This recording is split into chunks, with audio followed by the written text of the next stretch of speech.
someone raise their hand and tell me what is a story. Before you start to write one, let me know you know what it is. Now, we have some bold individuals in this room. I see William, I see Jalen, I see Dr. Norma, Ricardo, Marsha, Michelle, and Michael. Aside from Michael, because I believe he was in my last class, let's bring Michelle.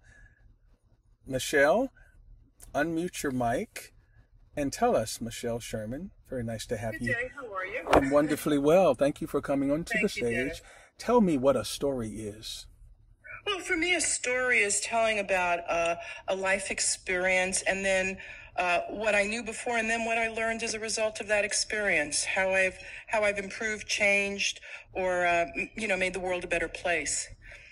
I love it. I absolutely love it. And it is largely true. It is not incorrect. It's just somewhat incomplete. I want to add something to that piece. Because you mixed, it's interesting. I wish you knew what you just did. You actually missed the proper definition with the improper definition. So when you talk about storytelling, it's really interesting. No one has ever done that. So you get the award. So here's the deal. If you ask someone, just a pedestrian, to tell you what a story is, they basically will tell you, telling people what happened. I mean, in short, just telling people what happened, telling them your life's events. Okay, so that's actually journalism. Telling people your life's journey is journalism. That's why I said you sort of did it in reverse. Journalism, who, what, when, why, where. You're telling people the information, the data, life's events. That's on one side of the bridge. Story is the bridge that takes you over to connect information to humanity. And by way of definition, story is not what happened. Story is what happened because of what happened. And please write that down. Story is not telling the world what happened. Story is telling the world what happened because of what happened. And that's why you ended with the correct notion, which you said not only life's journey, but telling them what you learned from it. So that is the emotive consequences of life's events. The first half, what happened, is life's events. We do not have a story until we engage the emotive lessons learned from life's events, which changes your absolute approach to how you will tell your story. Because instead of starting off with, I was born on this day in this city, that's data, that's events. You will start your story with what happened because you were born on this day in that city. And it changes the texture. The contour of your writing changes when you start with the consequences and not the cause. Tell me if that makes sense, Michelle. It truly does. It is a lot more interesting. It's kind of like I've in my brain come up with a story arc about, opening scene in a movie or in the book of something. And then how did I get there? Mm-hmm. So this really helps. Yes. Thank you. And so you have to be even comfortable with that discomfort you just expressed, because think about it. Most people, I'm talking about craft now. We've gone from why you should write a book. We're going into story craft. Most people, the human mind, not because the human mind has to follow this path, but this has been the path forced upon us with those original storytellers, whether it be Hemingway or Twain or Disney. So most people start in a chronological sequence. That is, a child is born, the child is growing up, this happens. And so we understand that because it mirrors how we live real life. No one is born 80. We're born at 0. And so stories generally have been historically attached to that natural sequence. But as with most things on earth, the counterintuition is the most effective. And so the way you want to tell your story is emotional sequencing, which is you're not starting with what happened in the sequence it happened, but rather in what was most impactful in your life, which means you may start your book at 21. You may start it at 10. You may start it at 50. And this is what happens when you do that. When you start chronologically, a person reading your book knows something is about to happen because you just got here, okay? When you start it emotively, they know something has already happened, and they will continue to read to find out what already happened, which is always going to be, as far as craft, the much more interesting way to disallow your reader from disengaging, for them to know what happened. What is that? That is really the light form of suspense. What is suspense? Your ability to ask a question and take as long as possible to give the answer. And so when you talk about emotional sequencing versus chronological sequencing, you engage the part of humanity that is nosy, that is eavesdropping. What happened? If I started my book and said, she leaned over into my ear and said, "Sir, please don't ever do that again." If that's the first word of my book, what has happened? I teach this in my storytelling class. That's what you call a statement question. That is a statement that without a question mark that causes a question, which is, who is that? Who leaned in his ear? What did he do? Why did he do it before? So you notice I didn't say any of that in my statement, but the statement caused you to have a question. And if I use by way of something called emotional misdirection and go in a different direction and start piling that upon each other, I will have you in third or fourth page have 10 questions that you refuse to stop reading until you have the answer to, because anticipation is much more damning than knowing something, or anxiety is much more damning than anticipating something's going to happen. Let me say that clearly. Anxiety that something has already happened for the reader is much more powerful than anticipating something is about to happen, because when something is about to happen, the reader is in control. When something has happened, the reader's out of control and they have to get control by finding out the answer. Does this make sense, Michelle? Yes, and I have to say that I didn't realize that whole point, Dennis, is about making it a little mysterious. Because I have to say, I love historical fiction and reading historical fiction, and I'm always wondering, who was that person? What was that name? And that kind of hook, that kind of engagement, that is so well said. Thank you. This answers one of the questions I've had about organizing information to write a book, a memoir, or a fictionalized version of my memoirs. Yes, be comfortable with being uncomfortable. Be comfortable being uncomfortable. And so amateurs, when they write to give answers. Professionals write to present questions. Amateurs want to tell you where they were born, what happened, where they went to school, what was their education, who they married, who they divorced, their children. That's the amateur approach to writing. But when you study great writing, when you study great nonfiction narrative, what you find that you pull away with, I wonder, that's very interesting. I never thought of it that way. I wonder, does that mean that the other thing I was thinking about in my life is just like, so that is the purpose of writing your story, which takes me to my next point, Michelle. It is not such that a person can know your life, but that through your life, they know theirs. You see, writing, and I'm sitting in my car right now, so I can't run around. I usually am running around sweating in my office by now because I get excited at these meetings, but I'm confined to my car, so I'm good. I can't blow my horn. Okay. Writing is selfless. Narcissistic writing is horrific. Me, about me. Let me tell you what I did. This is what I did. This is what I've been through. This is what I went through. This is what I survived. I. It's like, wow, I can't take it. I'm about to vomit. So writing has to be approached from the right spirit, which is, I don't write about my life so you know my life. I write about my life to give you words to your wordless places so you can read it and say, that's it. That's what I was trying to express, but I never heard it put that way. You're writing to create resonance. You're writing to make sure the person reading can use your words for their life. And when you take that approach, and when you take the approach that you're writing about what happened because of what happened, and you're writing selfish, and you erect each page a mirror, which is something I teach in my class. Each page a mirror. You are giving the pages to your reader so they can see themselves. When you do that, your writing goes to a whole nother level, and someone comes to your book signing with tears in their eyes, not because I know about Michelle Sherman, but because I know about Dennis now. Because Michelle was selfless.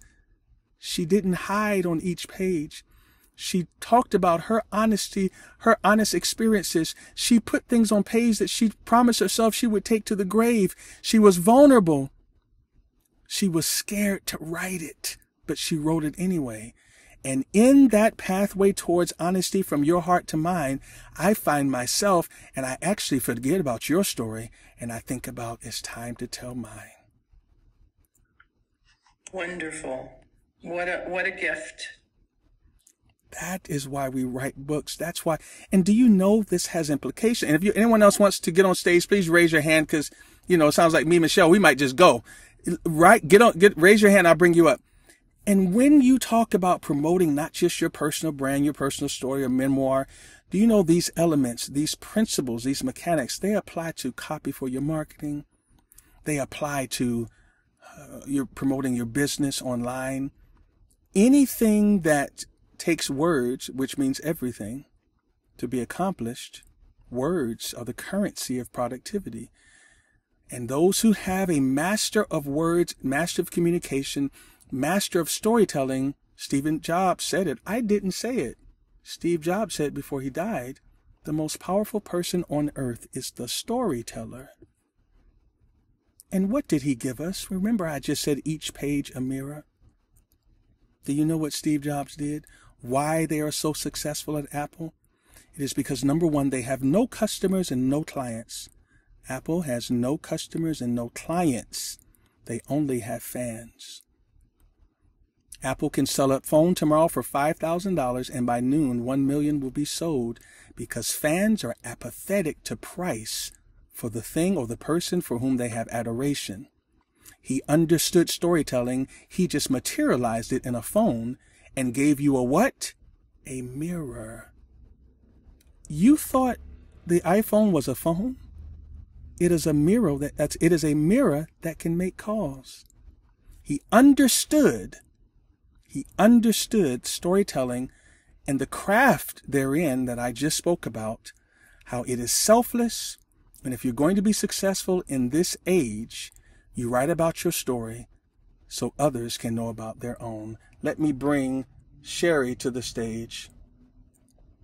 Sherry, please come to the stage and unmute yourself and talk to us. Unmute yourself, Sherry.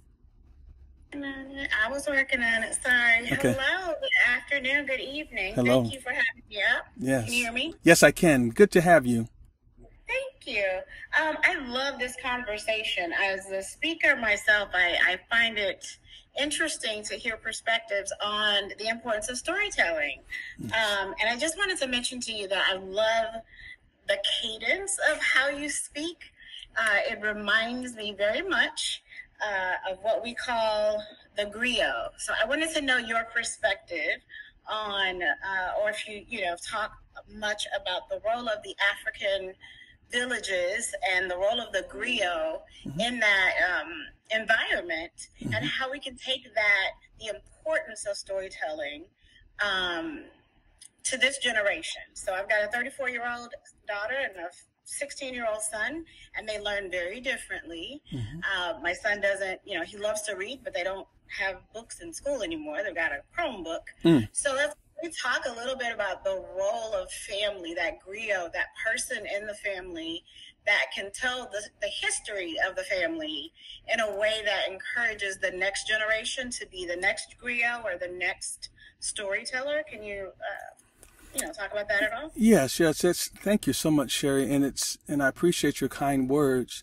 You're speaking truth, speaking about the griot, speaking about the person, the patterns, the trends, the mores, the traditions of passing along our most important ideals by way of story.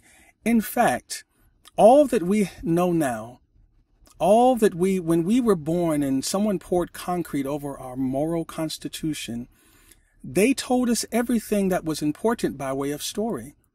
It's more critically important than even we are expressing, because when we first got here, we didn't know what family was. We weren't born knowing what a brother was, a sister. No one told us about education in the womb. We didn't know any of these things. Everything we learned was by someone sitting down in front of us and saying, that's your sister. You have to look after her. That's your brother. You have to look after him. These are your parents. These are our friends. You hold friends close. we trust these type of people. We distrust these type. In other words, when you have a society where story has removed itself from being the primary teaching element during our child development years, you have removed wisdom. You have removed the ability to see others as important as yourself. And so I agree with you wholeheartedly that storytelling, the tradition of storytelling, even the cadence that you're speaking of that is known well within our community, the African-American community, all of that is so critically important to raising a generation that has any semblance of the type of men and women who lived in the past as it relates to a moral constitution, integrity, equality, all of that. And that's a whole different conversation, a little bit outside of this. But I will tell you that what you have expressed is absolutely true. It is critical that we engage storytelling to teach the most important elements of life to our children, to our students, to anyone who will come within our purview, because story is the magical element of being able to see data, information, critique, chastisement, encouragement, all with a soft landing of an emotive approach to all of this information. Does that make sense? It does. Thank you so much. I love that you did bring back up the cadence, and I think about the same principle, kind of the Sankofa principle. We've got to go back to the past in order to move forward, and that's the secret of telling your story via a book. I've got to start from the back, I've got to go backwards a little bit, back to, understanding why, Michelle said that. Why is that person here? Why are they doing that? Well, when you can really understand your past, which a lot of us don't, because we get older, we go away to school, then we go even farther away to college, then even farther away when we get married, and we move away from that griot in our family. And sometimes it makes it difficult for us to tell our stories because we didn't hear someone tell their story and hear that person's parents tell their story. So I find, and I work in a mental health space, right? I find that this generation, they don't know how to tell their story. Right. They're not going to write, they don't know how to write a book. They want to, but they've not been given that motivation by someone in their family. And this one last point I'll make is that I'm rereading my Maya Angelou, A Letter to My Daughter, Letters to My Daughter, right? And the way she did the audiobook was very intentional, very easy. And I think that I'd love to hear your perspective on that, because every chapter was about a topic, her perspectives, what she went through, how she felt, and how, kind of a past, present, and then, future state of each of those things. And it was super easy to listen to. But what do you think about that? How do you think that people's stories get lost when they get translated to audiobooks and snippets on social media? How does that impact the craft? And thank you so much, Sherry. And I'm going to let me just touch on a couple of things that you just said. One is anyone who understands storytelling, and it looks like my LinkedIn here is tweaking a little bit. If you can still hear me, please hit the heart sign. The LinkedIn functionality is acting up a little bit. Okay, you can still hear me. Okay. When you deal with truncating a story into smaller bites, when you deal with reading an audiobook, that's really not the main problem, because when you understand storytelling at its highest level and you study and take the time and don't take for granted that I'll just tell my story and people will like it, story will abuse you. It will humble you when you don't take it seriously. And so your story must be transmedia, meaning it does not lose its integrity regardless of the form it's placed in. Transmedia stories maintain the integrity, their effectiveness, whether it's a 30-minute version, a 30-second version. Transmedia stories they're almost fractal in nature, almost mathematically fractal, that in every small slice includes everything that's in the larger slice. And so that takes study to be able to do that. So my answer to your question is not what is lost as it's put in these different forms, as much as it is story cannot be destroyed when story is properly constructed to begin with. Don't you love that in our biology, and when you study biology, you find that all of our cells, we can find a cell from someone who passed 150 years ago and know who that was because they're all in one cell. They have millions and millions of cells, but every cell has all the information. Story is cellular in that way. If your story can be destroyed because I only told a person a part of it, your story was not written correctly. You need to still work on it. Because just as one cell can drop from your body and we know you stepped in that place, story is the same exact way. Let me say this last thing. We may run about a minute or two over. I want to just share this with you before we go. Story ultimately is atmospheric. When you get to the place, and let me say this, DM me, whoever's in the room, if you want to have a one-on-one to talk more about your book, your story needs, please send me a direct message after this and I will make time. We'll book you a spot. Story is atmospheric. It is environmental. Have you ever heard someone say that? Did you know story was environmental? Yeah, there's ecology in story. What do I mean by that? When you get to the place where you need to be in your storytelling, you know you'll say less and less, not more and more. Because instead of you trying to tell someone your story, you will only create the atmosphere to hear theirs. And when you hear theirs, they will think that you told them a great story, not even knowing that you simply tweaked the air conditioning so they could tell theirs. Give me 2 more minutes and I'll finish. A gentleman came to my home to fix my garage. When he got out of his car, I met him in the driveway, and I could tell immediately that, I don't know if he was frustrated, he had been through something, but he was rude. He was not pleasant as someone I hired to do the job. He didn't even say hello when he got out of the car. I made a decision to react as a consumer, as a customer, as a paying customer, or to react as a storyteller. And I chose the latter. I saw immediately what was going on from him and that this was going to be rough. And so when he walked up to me without saying a word, you know what I did? I said, "I'm sorry, my name is Dennis." I got in his eyes and saw me the way he was seeing me and just put words in his mouth, like almost like a pantomime. Like I put words in his mouth of what he should have said to me, but in other words, took the blame and apologized to him. He said, "I'm John." We went inside the garage and his whole attitude, everything was terrible. He said, "Why are we here?" I was like, wow, this is going to be a rough little story here. And so I told him what was going on, and his attitude was bad and continued on. And when he got up on the ladder to look at everything, I made a statement. I said, "You know, it needs to be fixed at the top, but my lights are out also at the top there with that ladder. I don't have one that tall. Is it possible to replace those while you're out there?" He said, "You think I came here to fix the lights? I don't change lights." I said, "Oh, okay." I said, "No problem." I left him alone. I came back about 20 minutes later. I said, "Wow, looks like a great job." I said, "I'm not good with my hands. I wish I could learn to do that." And he said, "Well, it wasn't really hard." I said, "How long did it take you?" He told me.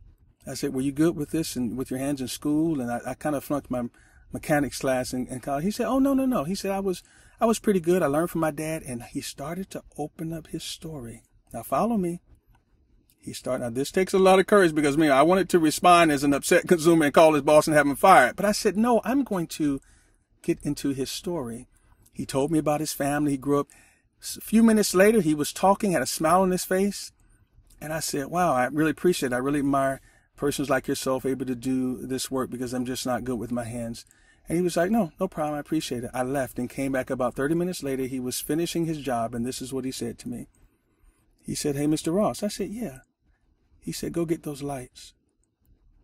I said, "Oh, I appreciate it."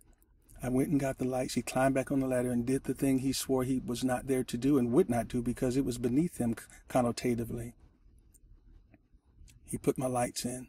He said, "And by the way, your other garage door would have fallen off the rails. That would have cost you about $2,000 to fix." He said, "I went into my truck and got some thicker nails and put them in there so it stays sturdy for at least the next 5 years."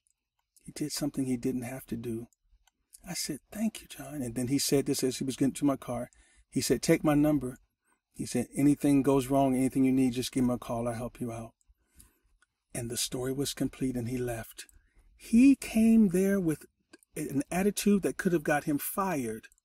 But I said, I'm going to speak to him like a story. I'm going to ignore my feelings of being offended, and I'm going to just speak to him and admire what he's doing and tell him my frailties and my weaknesses and how I couldn't do what he's doing. And at the end, he said, I feel understood. I'm going to go beyond the call of duty to fix what he didn't even know was breaking. And I'm going to put up the lights that once offended me at the very notion of putting them up. If you take the path of being a storyteller to create the atmosphere for others to tell their story, you will win like you never could believe. Because storytelling is not personal, it's just effective. Oh, there's so much more I want to say, but you can send me a direct message and we can speak one-on-one, book a time to talk about your book or your project. Just want to thank you for spending this time with me. I feel like Calvin, and I'm so glad we've had this time together. Oh, man. All right, I'm going to get out of here. You all have a wonderful day. Thank you for giving me the extra 5 minutes. And if you need any help, let me know. God bless you.